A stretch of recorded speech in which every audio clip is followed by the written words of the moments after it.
Bonjour tout le monde.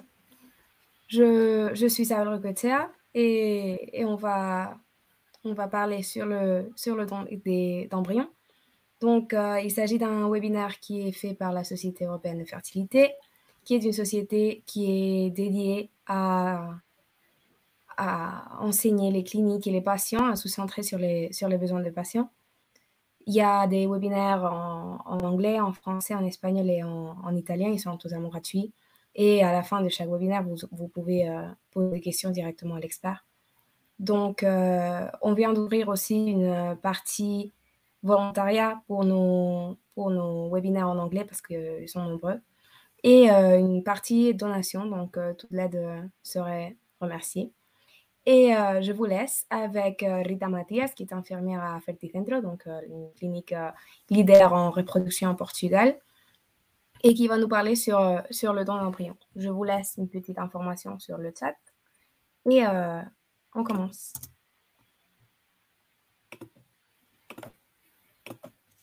Allez-y. Bonjour à tout le monde. Comme Isabelle a dit, je suis infirmière à Ferticentro au Portugal et je viens vous parler aujourd'hui des traitements, de la différence entre les traitements avec don d'embryon et double don. Donc, d'où viennent les embryons donnés et quelles sont les perspectives pour les patients. Donc déjà, pourquoi faire un traitement au Portugal? En fait, parce qu'au-delà d'avoir des services de PMA de première ligne, nous avons aussi la meilleure loi de la PMA de l'Europe. Donc, notre loi nous permet de faire plusieurs traitements qui ne sont pas permis dans d'autres pays de l'Europe. Donc, déjà, tout d'abord, nous faisons des traitements avec des donneurs non anonymes, c'est-à-dire qu'au Portugal, les enfants issus d'un don, ils ont le droit d'avoir accès à l'identité de ces donneurs. Donc, à sa majorité, l'enfant qui est issu d'un don de traitement peut avoir accès au nom de la donneuse ou du donneur ou même de donneuses et donneurs si c'est le cas. Ensuite, tous les dons sont contrôlés par l'État. Donc, chaque donneuse ne peut effectuer que 4 dons maximum au cours de sa vie. Et chaque donneur peut contribuer seulement pour des enfants que dans 8 familles. Donc, tous ces traitements de fertilité sont enregistrés dans une plateforme nationale et il y a ces limites qui sont contrôlées par l'État. Puis il y a beaucoup de transparence dans tout le processus. Le dédommagement aux donneurs est fixé dans la loi portugaise et tous les centres, soit publics, soit privés, utilisent et suivent ces normes-là. Donc, c'est pareil pour tous les centres de PMA au Portugal. Et ensuite, en question de sécurité, les informations restent gardées pendant 75 ans. Et l'accès à l'identité des donneurs est garanti par l'État. Donc, les traitements avec don d'embryons. Qu'est-ce qui dit la loi portugaise? Donc, tous les embryons surnuméraires peuvent être gardés pendant 3 ans et ces 3 ans sont renouvelables après. Donc, à la fin de ces 3 ans, les embryons peuvent être soit donnés, détruits ou utilisés dans des projets scientifiques. Donc, cette décision appartient au couple. C'est le couple qui a ces embryons surnuméraires qui, après ces 3 ans de congélation des embryons, ces premiers 3 ans, doit prendre cette décision et signer des consentements informés avec sa décision. Donc, soit donner les embryons à d'autres patients, soit les détruire, soit les donner pour des projets scientifiques. Donc, au Portugal, la création d'embryons de banque n'est pas autorisée. Donc, tous les embryons qui sont créés, ils appartiennent à quelqu'un. Ils appartiennent au patient, que ce soit une femme solo, que ce soit un couple. qui a un projet reproductif. Donc, il n'y a pas d'embryons qui n'appartiennent à personne. Tous les embryons appartiennent aux patients et les centres de PMA ne peuvent rien faire sans le consentement de ces patients. Et tous les embryons sont donnés individuellement. Donc, par exemple, si nous avons un patient, un couple qui souhaite faire un traitement avec don d'embryon, on va faire un traitement dans lequel on va donner un embryon pour le traitement, pour transférer. Donc, quels sont les avantages de faire un traitement avec des embryons donnés? C'est une deuxième opportunité pour la vie. Pourquoi? Bon, déjà, d'abord, nous ne congelons que les embryons qui sont viables et de bon pronostic. Les embryons, ils se sont bien formés, ils se sont bien développés dans le laboratoire, donc in vitro, jusqu'au moment de la congélation. Et ce sont des embryons de bon pronostic qui ne seraient pas utilisés autrement. Donc, c'est aussi des embryons, c'est quelque chose qui peut donner origine à un bébé, une personne. Donc, c'est toujours une manière d'utiliser ces embryons qui ne seraient pas utilisés d'autre façon. Et aussi, c'est un traitement qui coûte moins cher. Quels sont donc les désavantages de ce type de traitement? Il y a un choix qui est limité. Donc, nous sommes limités par la disponibilité des embryons qui ont été donnés aux patients. Donc, c'est quelque chose qui est difficile à prévoir. Donc, déjà, le fait de donner ces embryons à d'autres couples est un acte altruiste. Donc, ce n'est pas tout le monde qui le fait. Heureusement qu'il y a encore beaucoup de personnes qui le font et qui donnent cette opportunité à d'autres patients d'avoir ces projets de parentalité en donnant ces embryons. Donc, nous avons la possibilité, donc nous n'avons pas de possibilité d'adaptation aux caractéristiques des patients qui vont recevoir cet embryon. Donc, c'est pas forcément une situation dans laquelle les patients qui vont faire le traitement à la clinique, on peut avoir des situations dans lesquelles, à ce moment-là, nous n'avons pas d'embryon disponible et compatible, complètement compatible avec les caractéristiques du couple qui va les recevoir. Et c'est aussi difficile d'avoir plus d'un enfant de ces mêmes donneurs. Donc, parfois, nous avons un seul embryon qui a été donné par le couple. Et donc, si la personne souhaite faire un traitement et avoir des embryons, des enfants issus des mêmes donneurs, parfois, ce n'est pas possible.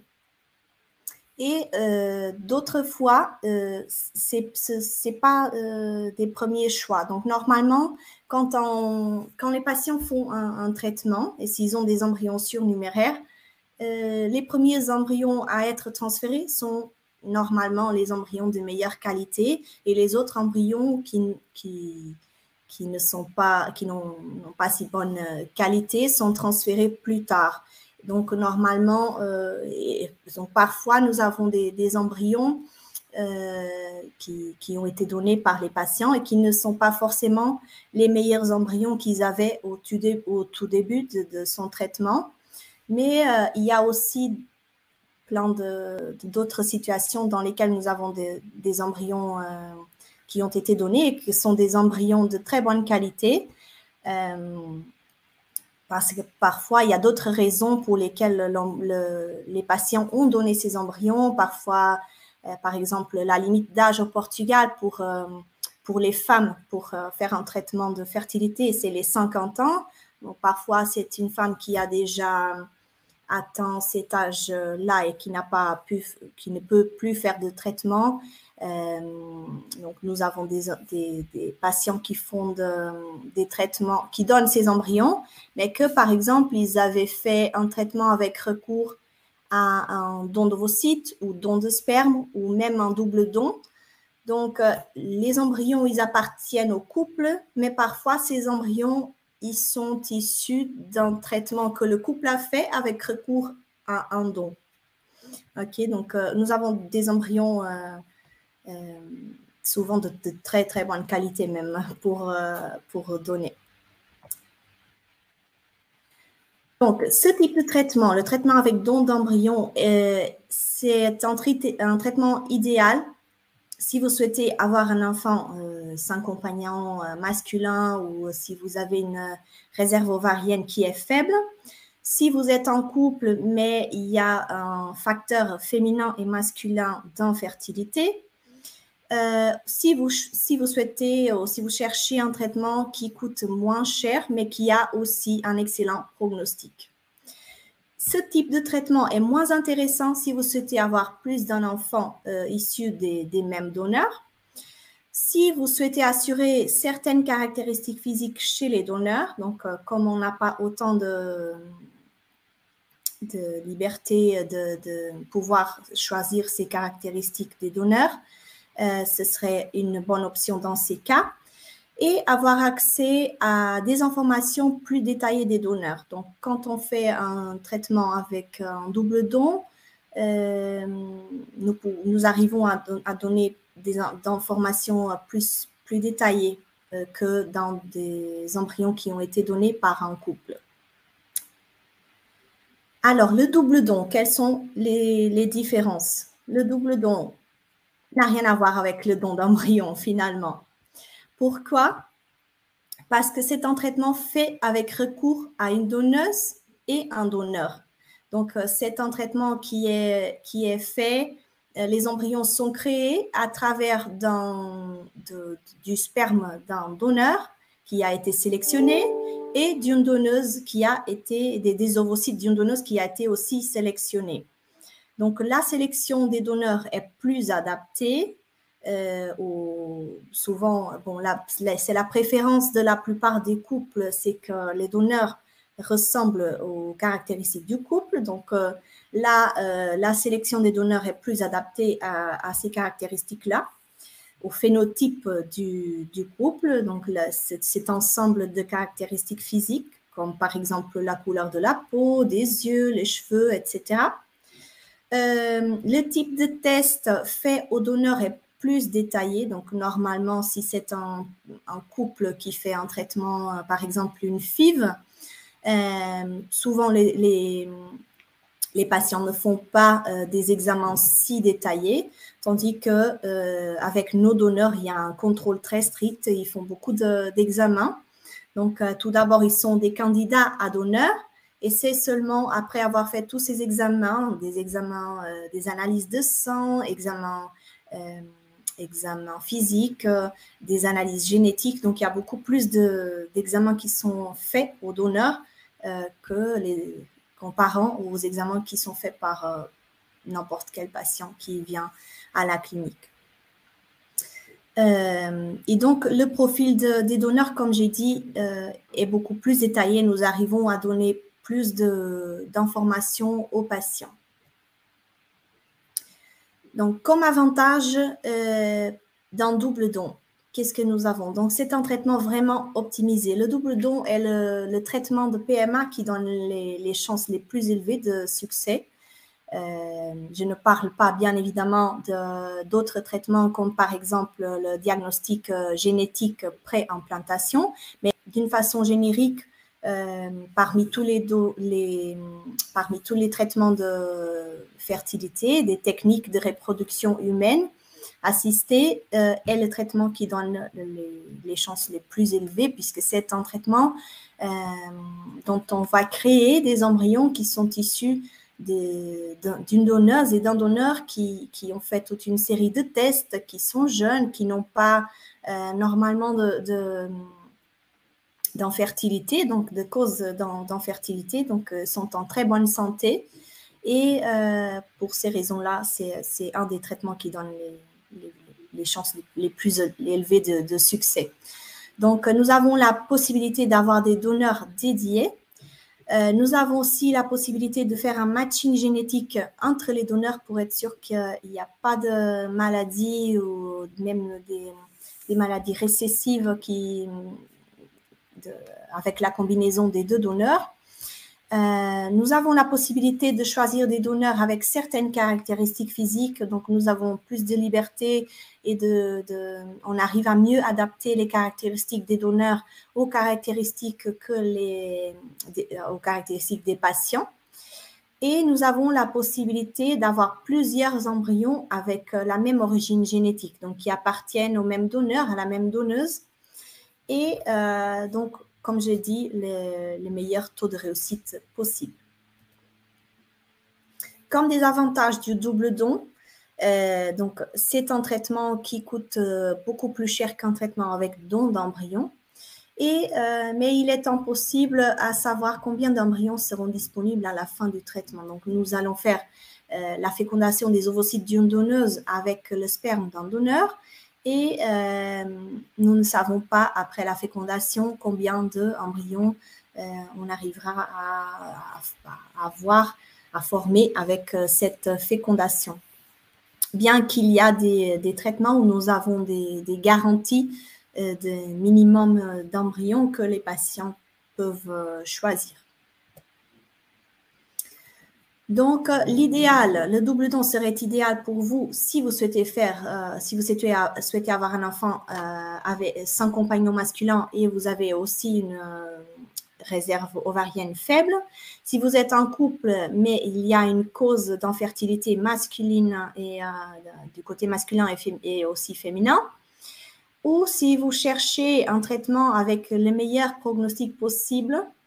Si vous souhaitez avoir un enfant, plus d'un enfant issu d'un même traitement, donc avec le même patrimoine génétique, si vous souhaitez avoir un peu plus de contrôle par rapport au choix et aux caractéristiques des donneuses pour essayer qu'ils vous ressemblent le plus possible, et si vous cherchez aussi à avoir des informations plus détaillées sur les donneurs, puisqu'avec les donneurs, nous faisons un entretien et nous arrivons à avoir des informations plus détaillées qu'avec les couples.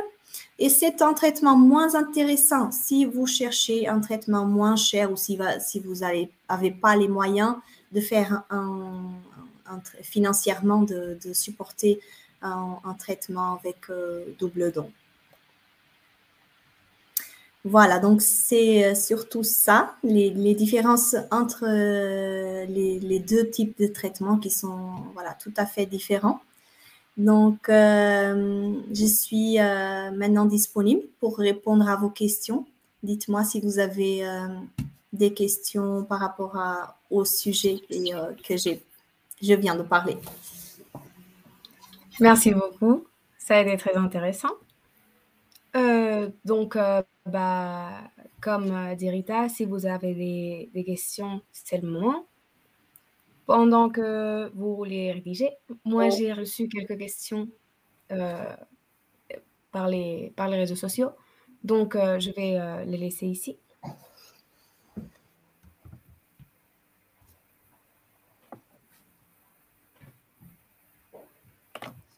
Alors, une clinique m'a conseillé de transférer 2 embryons pour avoir de meilleures chances de grossesse. Avec ou sans PGTA, est-ce une solution raisonnable? Un double transfert d'embryons améliore-t-il les chances de grossesse?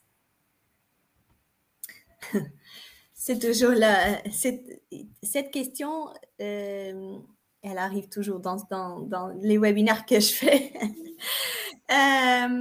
Donc, ça peut améliorer les chances d'avoir une grossesse. Bon, déjà, il y a une grande différence quand il s'agit d'un traitement avec PGTA ou pas. Donc, PGTA, je ne sais pas si les personnes sont au courant de ce que c'est, mais j'explique vite fait.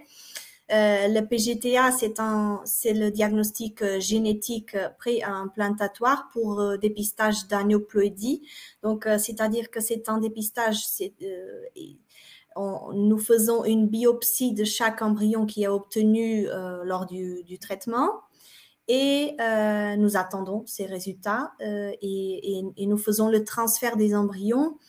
Après, nous recevons un rapport détaillé du résultat pour chaque embryon et les embryons qui sont génétiquement normaux, on peut les transférer. Les embryons qui ont des altérations génétiques, des aneuploïdies, ne peuvent pas être transférés. Et donc, c'est un traitement très important, mais qui fait un tri des embryons qui sont génétiquement normaux ou pas. Et ça, c'est déjà un facteur très important pour décider après quelle serait la meilleure option par rapport au transfert. Donc, d'une façon générique, partout dans le monde et dans l'Europe, les directrices, les lignes qui nous guident au niveau des études scientifiques vont de plus en plus vers le transfert d'un seul embryon à la fois, à cause des risques pour la grossesse, pour le bébé, pour la patiente. Et donc, ça, c'est ce que nous faisons d'habitude, on essaye de faire de plus en plus partout dans le monde et dans l'Europe même.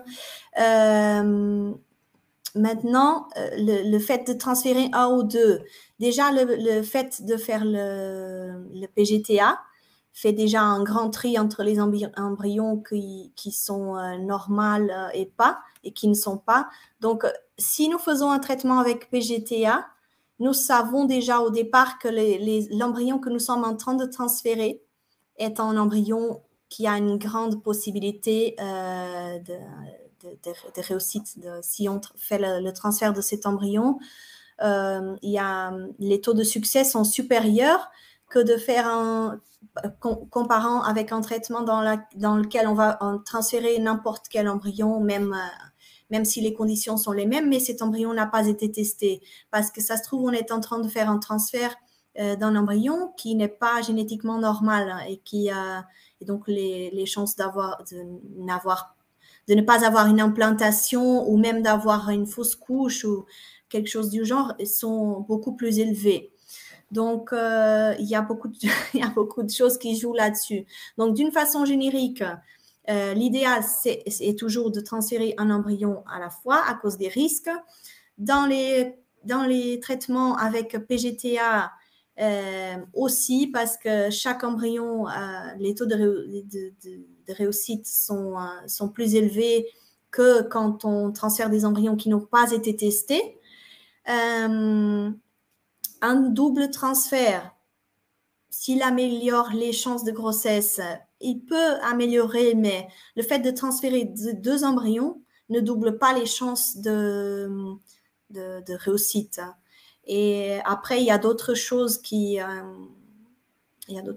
jouent là-dessus. Donc, c'est aussi parfois une décision du couple parce que, imaginons que nous avons... c'est un couple qui a fait un traitement avec... il a fait un traitement et nous avons obtenu 3 embryons. Ou nous avons obtenu même que deux embryons. Si nous faisons le transfert de ces 2 embryons ensemble, il faut toujours tenir en compte que c'est un seul essai. Vous avez une seule opportunité. Si vous transférez les 2 embryons en même temps, vous les transférez, c'est un seul traitement, vous les transférez en même temps et après, vous n'avez plus d'embryons à transférer. Si jamais le traitement échoue, il n'y a plus rien. Tandis que si on transfère, et les chances de réussite ne doublent pas. Donc, si on transfère un embryon à la fois, vous avez la possibilité de faire 2 transferts d'embryons, c'est 2 essais. Maintenant, il y a tellement de choses qui jouent là-dessus. C'est pas évident, c'est pas quelque chose qu'on peut décider comme ça d'une façon générique. Mais voilà. Donc, presque dans toutes les situations, on conseillerait de transférer un embryon à la fois. Maintenant, c'est vrai qu'il y a des situations spécifiques dans lesquelles on peut transférer 2, oui. C'est difficile à répondre à ça. Il y a beaucoup de choses, il y a beaucoup de facteurs qui jouent là-dessus. Il faut vraiment, c'est des décisions personnalisées. Il faut vraiment tenir en compte tous les petits détails de chaque cas. Merci beaucoup. Alors, Si nous choisissons par exemple un don d'embryon, est-il possible quand même de la part de la clinique de voir si les donneurs se rapprochent de nous au niveau de phénotype ou pas du tout? Oui. Alors, même en faisant un traitement avec don d'embryon, donc normalement, quand on a un couple qui est intéressé par un traitement avec don d'embryon, ce que nous faisons, c'est d'avoir un document qui est rempli par le couple et il note toutes ses caractéristiques physiques, parfois même son pays d'origine, la couleur de la peau, des yeux, la taille, le poids, ses groupes sanguins, etc. Et avec ces informations-là, et dans notre base de données, dans le programme où nous avons la liste d'embryons qui sont disponibles pour le don à ce moment-là, nous regardons quelle est la compatibilité entre les embryons qui sont disponibles et les caractéristiques du couple. Donc, il faut toujours essayer de faire un petit peu ce matching parce que c'est clair, si j'ai un couple qui est, par exemple, je ne sais pas, comme vous, Isabelle, qui est caucasien, qui a les cheveux clairs, etc., et je vais regarder parmi la liste des embryons qui sont disponibles, j'ai que des embryons qui appartiennent à un couple africain. Eh bien, bien évidemment que il n'y a rien qui nous interdit de faire ça. Si le couple l'accepte, c'est parfait, mais il y a des personnes qui ne l'acceptent pas et qui souhaitent vraiment avoir des embryons qui ont quand même un minimum de caractéristiques qui se rapprochent des siennes, ce qui est normal. Donc, oui, nous faisons toujours ça. Nous regardons les caractéristiques de la patiente ou même du couple. Nous voyons parmi notre... je ne veux pas l'appeler une banque parce que ce n'est pas une banque comme je vous ai expliqué. Je regarde parmi les embryons qui sont disponibles à ce moment-là et on essaye de faire quand même un matching des caractéristiques de base pour avoir cette compatibilité. Et puis, on peut quand même donner et transmettre tout en gardant l'anonymat et la confidentialité qui existent entre les personnes qui donnent l'embryon et les patients. Mais on peut quand même transmettre un certain nombre de caractéristiques pour que les patients soient tranquilles et qu'ils voient que effectivement, il y a des caractéristiques qui s'approchent et qui soient à l'aise avec la décision et qu'ils acceptent de faire le traitement et d'accepter cet embryon-là, finalement. Merci. Est-il possible de pratiquer le DPI sur des embryons issus d'un double don pour éviter une future fausse couche alors que dans notre parcours, nous en avons déjà fait plusieurs avec nos propres ovocytes?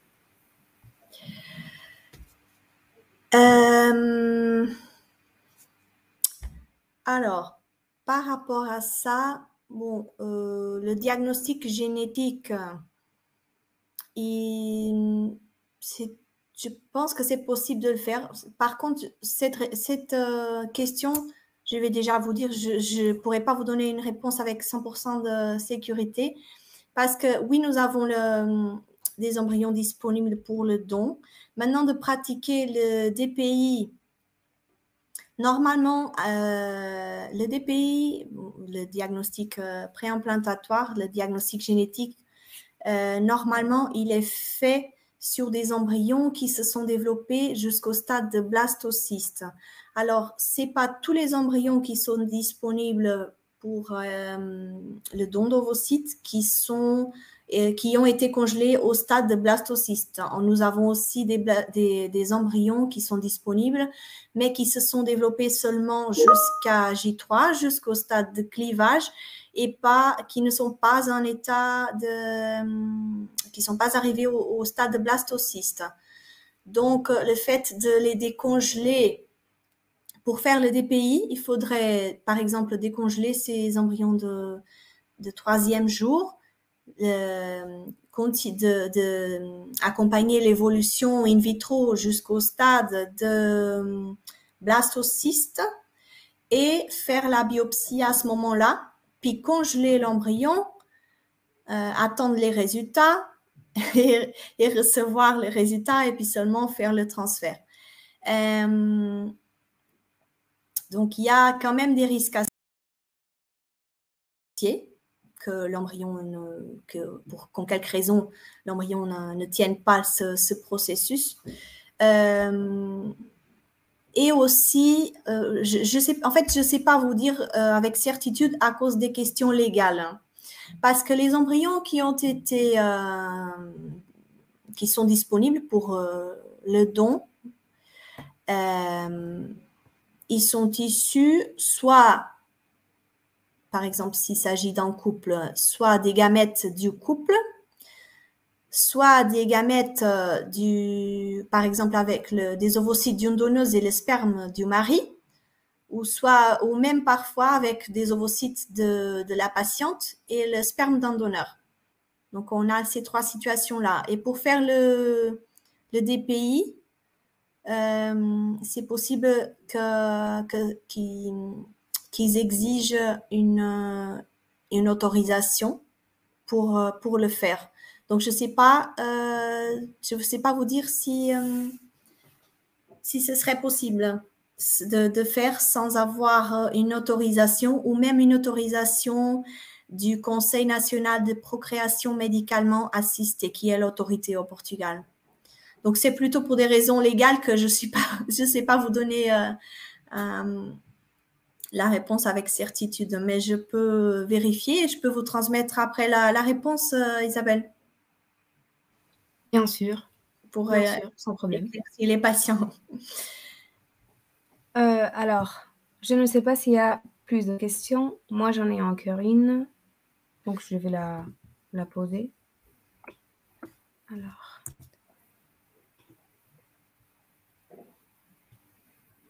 Combien de tentatives avec des embryons propres recommanderiez-vous avant d'utiliser des embryons donnés?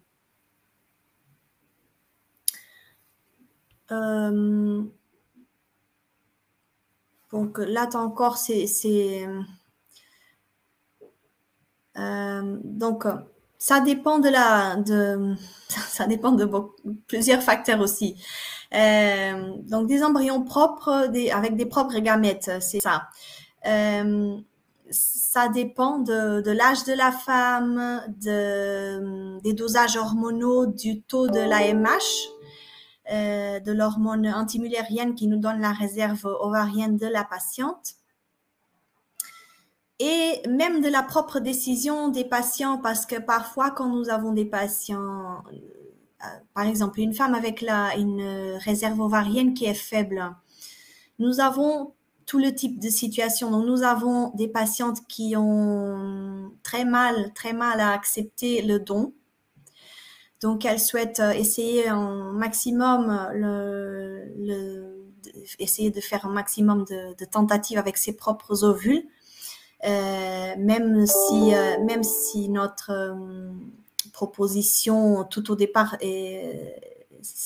même si notre conseil serait déjà tout au départ de faire un traitement avec un don, mais elle ne l'accepte pas, donc elle souhaite essayer avec ses propres ovules. Et même en sachant que les taux de réussite sont les probabilités sont très basses.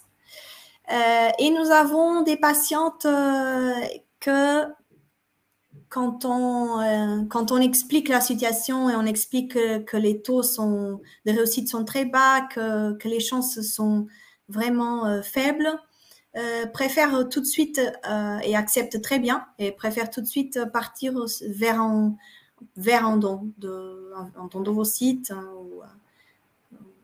Donc, elles n'ont aucun problème de l'accepter et elles préfèrent de partir tout de suite vers un traitement qui coûte même plus cher, mais qui les donne des chances de réussite beaucoup plus grandes que d'essayer plusieurs traitements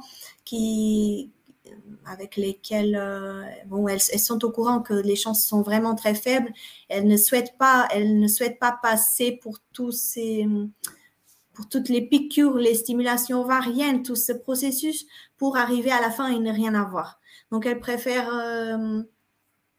partir tout de suite vers le don et voilà. En fait, il n'y a pas de... Enfin, il n'y a pas de... Il n'y a pas il y a pas quelque chose qui est correct ou pas. C'est vraiment très personnel. C'est vraiment quelque chose qui doit être décidé par la patiente, le couple, avec si les patients, nous, notre fonction à la clinique est de mettre tout au clair et donner les possibilités. Voilà, vous avez ça, ça coûte X, ça coûte Y. Là, les chances sont de, je ne sais pas, 3%, 5%, ça dépend de chaque patiente, 10%. Et là, vous avez une chance de 60%. Et c'est vraiment très personnel. Après, nous avons des patients dont parfois nous avons des patients qui c'est le premier traitement de fertilité. Il y en a d'autres qui ont déjà tout un parcours très lourd et très qui a été très difficile. Ils sont déjà très fatigués de toutes ces tentatives. Donc c'est vraiment très personnel. Hein. Donc, du moment que les patients soient bien informés et qu'ils soient bien au courant des possibilités d'une façon ou d'autre, c'est à eux de décider et à nous d'accompagner le traitement de la meilleure façon possible. Merci beaucoup. Concernant le don d'embryon, l'enfant aura aussi droit à sa majorité d'avoir l'identité des donneurs? Pour le don d'embryon, oui. S'il s'agit d'un embryon non anonyme, oui. Et j'ai vu le prix pour le double don sur votre site, mais pas le prix du don d'embryon. Quel est-il si c'est possible de l'évoquer ici? Moi, j'aurais pas de problème de l'évoquer, mais je suis pas au courant.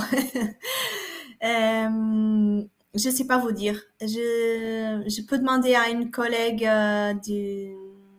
du département qui s'en occupe de cela, de me dire. Et puis, je pourrais aussi vous informer, Isabelle, pour qu'on puisse transmettre cette information sans problème. Bien sûr. Mais je suis vraiment pas au courant. Bon, bah, je sais pas s'il y a d'autres questions. Moi, j'en ai plus. Donc, si on en a plus, ben... Merci. Merci à tous de m'avoir écouté et d'être là. Donc, si vous avez d'autres questions qui vous arrivent entre-temps, vous pouvez peut-être les transmettre à Isabelle et je pourrais les éclaircir sans problème. Bien sûr. Donc, je vais aussi voir pour le prix du traitement avec don d'embryon et pour la question du DPI. OK?